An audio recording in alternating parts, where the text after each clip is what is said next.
पिंकी अपने दादा दादी के साथ हिमाचल के एक छोटे से गांव में रहती थी। वो बहुत ही समझदार और बहुत प्यारी थी। पिंकी के माता पिता बचपन में ही गुजर जाते हैं। वो अपने दादा दादी के साथ रहती है और पास ही के जंगल से लकड़ियां काटकर और बाजार में बेचकर घर का खर्चा चलाती है। दादी, मैं जंगल की ओर जा रही हूँ। जा बेटा, पर टाइम से वापस आ जाना। आज तो ऐसा लग रहा है जैसे कि बहुत तेज बारिश आने वाली है। इतने में पिंकी की कुछ सहेलियां भी आ जाती हैं। पिंकी, अरे पिंकी चल, जल्दी चल, बहुत देर हो गई है आज जंगल से लकड़ियां लाने में। बाजार से आते आते रात हो जाएगी, चल जल्दी कर। हाँ बाबा हाँ, आ गई बस, चल। उसके बाद में सारी सहेलियां कोई पहाड़ी गाना गाते हुए जंगल की ओर जाती हैं। उसके बाद सब सहेलियां लकड़ियां इकट्ठा करके बाजार में बेचकर वहां से खाने पीने का सामान लेकर घर की ओर आ जाती हैं। घर आकर पिंकी दादा दादी को सामान पकड़ा देती है। दादी माँ, आज जरा लकड़ियां कम मिली तो सामान भी कम ही लेकर आ पाई। आप बैठो, आप दोनों के लिए मैं जल्दी जल्दी गर्मा गर्म रोटियां बना देती हूँ। पिंकी ने दादा दादी को खाना खिलाया और अभी वो खाने ही बैठी थी कि पड़ोस की एक औरत आकर बोलती है, अरे दादी माँ, मेरे घर अभी खाने को कुछ नहीं रहा है। मेरे छोटे बेटे को बहुत भूख लग रही है। क्या आप मुझे कुछ सामान दे दोगी? मैं उसको खाना बनाकर खिला दूँ। बेटा, आज तो पिंकी भी कम लकड़ियां लेकर आई थी तो इतना सामान नहीं लाए। अब मैं तुझे क्या दूं? हम तो खाना खा चुके। पिंकी यह सब सुन रही होती है तो वो अपनी थाली लेकर आ जाती है और पड़ोसन को देते हुए बोलती है, चाची, ये लो, आप मेरा खाना ले जाओ और छोटू को खिला दो। और तू क्या खाएगी पिंकी? दादी माँ, चाची के पास सच्ची में कुछ नहीं होगा, तभी तो वो यहाँ खाना लेने आई है। क्या फर्क पड़ता है, आज छोटू खा लेगा, मैं कल सुबह कुछ खा लूंगी। और ऐसा बोलकर पिंकी थाली चाची को दे देती है। चाची उसको दुआएं देते हुए घर चली जाती है। चाची के जाने के बाद, पिंकी इधर आ, मुझे तुझे कुछ बोलना है। हाँ दादी माँ, मुझे पता है आपको क्या बोलना है। आप हर बार की तरह यही बोलोगी कि बेटा, सबकी मदद नहीं की जाती है, पहले अपनी मदद करो फिर दूसरों की मदद करो। फिर भी तेरे दिमाग में कोई बात नहीं घुसती। तू हमेशा ऐसा ही करती है बेटा। देख, दुनिया बहुत बुरी है, हमेशा हर किसी की मदद नहीं की जा सकती। अच्छा ना दादी माँ, चलो गुस्सा थूक दो आप, जो हो गया सो हो गया, चलो सो जाओ। और ऐसा बोलकर पिंकी भी सो जाती है। अगले दिन पिंकी बहुत सुबह उठ जाती है।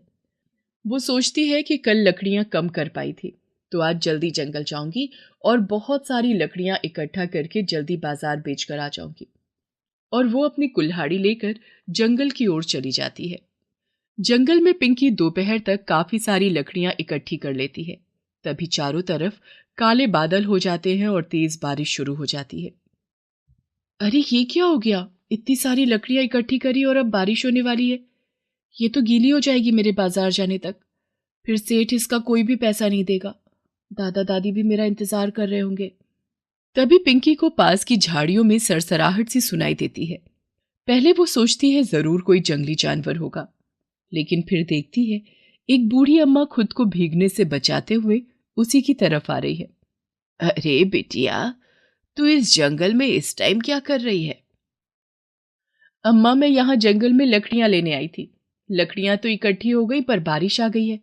अब समझ नहीं आ रहा बाजार तक कैसे जाऊं। अच्छा अच्छा, ये बात है। हाँ, कल बहुत कम लकड़ियां इकट्ठी हो पाई थी तो खाने के लिए कुछ ज्यादा नहीं ले जा पाई थी। आज सोचा था कि जल्दी आकर बहुत सारी लकड़ियां इकट्ठा करूंगी और बेचकर कुछ सामान घर ले जाऊंगी। कौन कौन है तेरे घर में? बस दादी माँ और दादाजी। फिर अपनी झोली में से कुछ चने निकालकर खाने लगती है। मुझे भी भूख लगी है। क्या बिटिया, कुछ चने तो मुझे भी खाने को दे दोगी?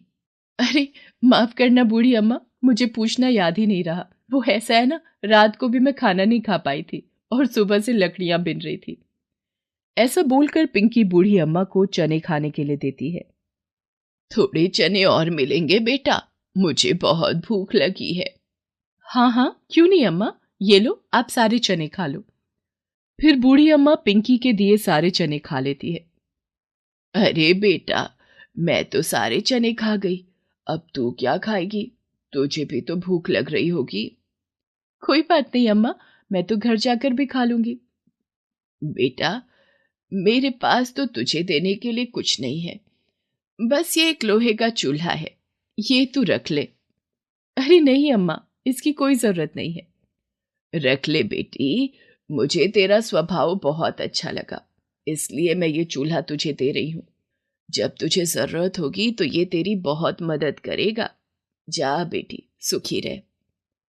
ऐसा बोलकर वो बूढ़ी अम्मा वहां से चली जाती है और पिंकी भी घर की तरफ आ जाती है। दादी माँ, लकड़ियां तो आज बहुत सारी इकट्ठी हो गई, पर बारिश इतनी तेज आई कि वो भीग गई और बाजार भी लेकर नहीं जा पाई। अब कल देखती हूँ। कोई बात नहीं बिटिया, तू ये लकड़ियां उस कोने में फैला कर रख दे और जाके कपड़े बदल ले। तू बहुत भीग गई है। पिंकी के दादा, आज तो घर में खाने के लिए कुछ भी नहीं है और पिंकी ने तो कल रात से कुछ भी नहीं खाया। एक काम कर पिंकी की दादी, थोड़ा सा चावल रखा होगा, उसी को पतला सा बना ले। और फिर दादी 2 मुट्ठी चावल को बहुत सारे पानी में डालकर पका देती है और तीनों मिलकर खाना खा लेते हैं। 2-3 दिन तक लगातार बारिश होती रहती है। पिंकी जंगल भी नहीं जा पाती और सूखी लकड़ियों को बाजार में बेचकर भी नहीं आ पाती। इस तरह 3 दिन से दादा दादी और पिंकी भूखे रहते हैं। दादी, ओ दादी, ये बारिश नहीं रुकने वाली। मैं ऐसा करती हूँ, इन लकड़ियों को पन्नी में लपेट कर लिए जाती हूँ और बाजार से खाने के लिए कुछ ले आती हूँ। ऐसे क्या हम भूखे मरेंगे? पिंकी, पर बेटा बहुत तेज बारिश हो रही है। दादाजी, बारिश नहीं रुकी तो क्या हम भूखे मरेंगे? मैं अभी बस बाजार जाकर कुछ खाने के लिए लेकर आती हूँ। और कुछ देर बाद पिंकी लकड़ियां बेचकर और खाने का सामान लेकर घर पहुंचती है तो वो देखती है कि घर के अंदर पानी भर गया है और मिट्टी का चूल्हा गलकर खराब हो चुका है। अरे दादी माँ, ये क्या हो गया? हमारा तो चूल्हा ही टूट गया। अब मैं जो सामान लाई हूं उससे मैं खाना कैसे बनाऊं? अरे, तू जो परसों लकड़ियां लाई थी, उसके साथ एक लोहे का चूल्हा भी तो लाई थी, उसी चूल्हे को जला ले। तभी पिंकी को याद आता है कि उस बूढ़ी अम्मा ने जो जंगल में मिली थी उसे लोहे का चूल्हा दिया था। वो लोहे का चूल्हा निकाल कर बैठ जाती है। दादी देख, तू कहती है ना कि हर किसी की मदद नहीं की जाती है। मैंने तो बस उस बूढ़ी अम्मा को चने खाने के लिए दिए थे और उन्होंने ये चूल्हा मुझे दिया। अब देखो, ये चूल्हा हमारे काम आ रहा है ना। हाँ हाँ, चल ठीक है, अब जल्दी से कुछ बना ले, हम तीनों को ही बहुत तेज भूख लग रही है। और पिंकी उस लोहे के चूल्हे को निकालकर उस पर हांडी रख देती है। अचानक उसको ख्याल आता है कि काश मैं कभी अपने दादा दादी को हलवा पूरी खिलाऊं। और तभी चूल्हे में आग जल उठती है और जो हांडी उसके ऊपर रखी होती है वो हलवा और पूरी से भर जाती है। अरे, मैंने तो बस सोचा और इस हांडी में हलवा पूरी तैयार हो गया। अचानक उसे बुढ़िया की बात याद आती है कि ये चूल्हा उसकी बहुत मदद करेगा। पिंकी खुशी से दूसरी हांडी रखकर सोचती है कि काश इसमें बहुत सारे चावल बन जाए और चावल तैयार हो जाता है। पिंकी अपने दादा दादी को चूल्हे की सारी सच्चाई बता देती है। अब तो पिंकी अपने दादा दादी को रोज ही बढ़िया खाना खिलाती थी और गांव में जो भी उसको भूखा दिखाई देता था वो उन सबको भी भरपेट खाना खिलाती थी। अब पिंकी और उसके दादा दादी बहुत खुश रहने लगे। पिंकी बेटा, तू बहुत नेक दिल है, इसलिए भगवान ने तुझे उस बूढ़ी अम्मा के रूप में ये चूल्हा दिया है, जिससे तू हमारे साथ साथ गरीबों को भी खाना खिलाती है। हाँ पिंकी, तू कभी भी अच्छाई के काम करना बंद मत करना बेटी। जब पिंकी अपने दादा दादी से ये सब बातें कर रही थी तो दरवाजे पर उसकी एक पड़ोसन ये बातें सुन लेती है। अरे, क्या मेरे कानों ने सही सुना? क्या चूल्हे पर अपने आप खाना बन जाता है? कल सुबह देखती हूँ कैसे मैं चूल्हे को यहां से ले जाऊं, फिर मैं भी टेस्टी टेस्टी खाना खाऊंगी। अगले दिन पड़ोसन दादी माँ के पास आती है और दादी माँ की नजर बचाकर वो चूल्हा उठाकर ले जाती है। अपने घर जाकर पड़ोसन जल्दी से चूल्हा रखती है और उसके ऊपर हांडी रखकर कहती है, जादुई चूल्हे, मुझे जल्दी से हलवा पूरी बना कर दे। पर चूल्हे में कोई हलचल नहीं होती, वो ऐसे ही पड़ा रहता है। ये क्या, इसने तो हलवा पूरी नहीं दिया। दोबारा बोलती हूँ, जादुई चूल्हे, मुझे जल्दी से हलवा पूरी बना कर दे। अरे ओ चूल्हे, चल जल्दी हलवा पूरी बना। चूल्हे में कोई हलचल नहीं होती। अब पड़ोसन गुस्से में आ जाती है और चूल्हे को उठाकर घर से बाहर फेंक देती है। जरूर वो पिंकी अपने दादा दादी के साथ मिलकर मजाक कर रही होगी। वहीं से पिंकी गुजर रही होती है तो वो चूल्हे को देखकर सारी बात समझ जाती है। वो चूल्हा उठाकर वापस घर ले आती है और फिर सारी बात दादी माँ को बता देती है। बेटा, मैंने ध्यान ही नहीं दिया कि वो चूल्हा उठाकर ले गई। दादी, मुझे लगता है चंपा चाची को इस चूल्हे से कुछ भी नहीं मिला, तभी उन्होंने इसको अपने घर से बाहर फेंक दिया। हाँ बेटा पिंकी, तू सही कह रही है। दोनों दादी पोती हंसने लगती है और पिंकी खुशी खुशी रहने लगती है। वो अपने दादा दादी का ख्याल भी रखती थी और गरीबों को भी खाना खिलाती थी। गुलाबो नाम की सब्जी वाली थी जो बहुत ही सुंदर थी। वो बहुत गरीब थी, इसीलिए वो सब्जियां बेचकर अपना और अपने घर का गुजारा करती थी। उसके घर में उसकी एक बेटी थी। उसका पति अक्सर बीमार रहता था। वो कुछ काम नहीं करता था। पूरे घर का भार गुलाबो के कंधों पर ही था। गुलाबो बहुत ही हंसमुख थी। वो सबसे बहुत अच्छी तरह से बात करती थी, इसीलिए सब लोग उसी से ही सब्जियां खरीदते थे। ये लो काका, ये हरी मेथी की सब्जी आप खाओगे तो याद करोगे और काकी भी खुश हो जाएगी। गुलाबो, तू सब्जियां तो बहुत अच्छी बेचती है, लेकिन बातें भी बहुत अच्छी करती है। हरी हरी ताजी सब्जियां ले लो, हरी हरी ताजी सब्जियां ले लो। और गुलाबो वहां से आगे बढ़ जाती है। कभी कभी कुछ बदमाश लोग उसे चिढ़ाते और उसका मजाक बनाते थे। गुलाबो इस बात से परेशान हो जाती थी, पर वो अपना दुख कभी किसी से नहीं कहती थी। काम छोड़ भी नहीं सकती थी, क्योंकि सारे घर की जिम्मेदारी उसके सर पर थी। एक दिन की बात है, गुलाबो सब्जी बेचने के लिए जा रही थी, तभी कुछ बदमाश उसका पीछा करने लगते हैं। गुलाबो डर जाती है और भागती हुई एक पेड़ के पीछे छुप जाती है। अरे गुलाबो, ओ गुलाबो, कहाँ चली गई? जरा हमें भी तो सब्जियां दे जा, ताजी ताजी। हे भगवान, ये बदमाश कहाँ से आज मेरे पीछे पड़ गए। कुछ देर यहीं छिपी रहती हूँ। अरे, ये सब्जी वाली कहाँ गायब हो गई?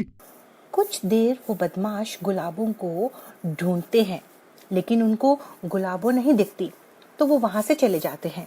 गुलाबो पेड़ के पीछे से बाहर निकलती है और भागकर अपने घर चली जाती है। घर पर उसकी बेटी उसे देखती है और पूछती है, माँ क्या हुआ तुम्हें? तुम इतनी घबराई हुई क्यों हो? क्या हुआ माँ, कुछ बोलो भी। अरे नहीं बेटी, कुछ नहीं हुआ। वो बस रास्ते में कुछ बदमाश मेरे पीछे पड़ गए थे, बस उन्हीं से जान बचाकर आई हूँ। माँ, इतनी बड़ी बात हुई और तुम कहती हो कुछ नहीं हुआ? अरे नहीं बेटी, तू चिंता मत कर, मुझे कुछ नहीं हुआ, मैं ठीक हूँ। इतना कहकर वो अपनी सब्जी की टोकरी उठाती है और घर से बाहर चली जाती है। अरे माँ, आप कहाँ जा रही हो? अरे बेटी, अगर आज सब्जी नहीं बिकी तो बहुत नुकसान होगा, और फिर तुम्हारे पिताजी की दवाई भी तो लानी है, वो कहाँ से लाऊंगी? घर में तो कुछ भी नहीं है। ठीक है माँ, तुम यहीं बैठो, मैं सब्जी बेचकर आती हूँ। अरे नहीं बेटी, ये क्या कह रही हो? मैं जाती हूँ, शाम तक लौट आऊंगी, पिताजी का ख्याल रखना। ऐसा कहकर वो चली जाती है। दिन भर गुलाबो घर घर जाकर सब्जियां बेचती है। एक घर के सामने जाकर वो आवाज लगाती है, सब्जी ले लो, ताजी ताजी सब्जी ले लो, गुलाबो आई है, सब्जी ले लो। उसकी मधुर आवाज सुनकर एक औरत अपने घर का दरवाजा खोलती है और कहती है, अरे ये इतनी मीठी आवाज किसकी है? आज से पहले तो इसे कभी नहीं सुना। वो बाहर आकर देखती है तो गुलाबो खड़ी है और वो कहती है, मेम साहब सब्जी ले लो, ताजी ताजी है, अभी अभी लाई हूँ खेत से। अरे तू तो कोई नई सब्जी वाली लगती है, आज से पहले तो तुझे कभी नहीं देखा यहाँ। उसकी ताजी ताजी सब्जियां देखकर वो औरत उससे पूरी सब्जियों का टोकरा खरीद लेती है। गुलाबो बहुत खुश होती है और अपने घर की ओर चल देती है। घर पहुंचकर वो अपनी बेटी को आवाज देती है, पिंकी, पिंकी कहाँ है तू? देख मैं तेरे लिए क्या लाई हूँ। पिंकी भागती हुई आती है और कहती है, अरे माँ, तुम्हें क्या हुआ? इतनी खुश लग रही हो, लगता है आज सारी सब्जियां बिक गई तुम्हारी। हाँ बेटी, आज एक बहुत अच्छी औरत मिल गई और उसने मेरी सारी सब्जियां खरीद ली और कहा कि हर रोज मैं उसके लिए लेकर आऊं। ये तो बहुत अच्छी बात है माँ। तभी उसकी नजर माँ के हाथ पर पड़ती है। उसकी माँ के हाथ में एक थैला है। माँ, तुम्हारे हाथ में क्या है? अरे मैं तो भूल ही गई, ये तेरे लिए मिठाई लाई हूँ, तुझे पसंद है ना लड्डू? हाँ माँ, मुझे बहुत पसंद है। ये ले जा अंदर और जी भर के खा ले। पिंकी मिठाई लेकर अंदर चली जाती है। ये लो, आप भी थोड़ी मिठाई खा लो।